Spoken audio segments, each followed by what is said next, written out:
வணக்கம். வாங்க இன்றைக்கி மரவள்ளி கிழங்க வச்சு நல்லா முறுமுறுன்னு சிப்ஸ் எப்படி செய்யலான்னு பார்க்கலாம். மரவள்ளி கிழங்கை எடுத்து நல்லா வாஷ் பண்ணிக்கோங்க.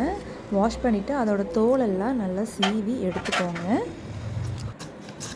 சிப்ஸ் கட்டரை வச்சு உங்களுக்கு தேவையான ஷேப்பில் சீவி எடுத்துக்கோங்க.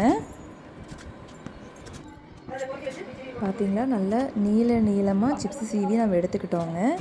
இதுக்கப்புறம் எண்ணெயில் போட்டு பொரிச்சு எடுத்துடலாம். எண்ணெய் நல்லா காஞ்சதும் அதில் சிப்ஸ் போட்டு நல்லா பொரித்து எடுத்துக்கோங்க.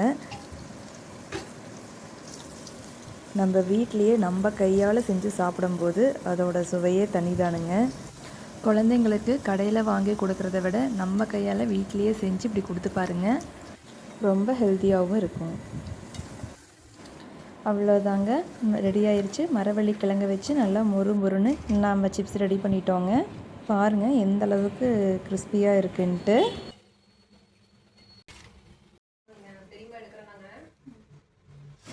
நெக்ஸ்ட் நமக்கு காரத்துக்கு ஏற்ற மாதிரி மிளகாத்தூள், உப்பு ஆட் பண்ணிக்கோங்க. குழந்தைங்க இருந்தாங்கன்னா காரம் கொஞ்சம் கம்மியாக சேர்த்துக்கோங்க. இது நல்லா குலுக்கி எடுத்துக்கலாங்க.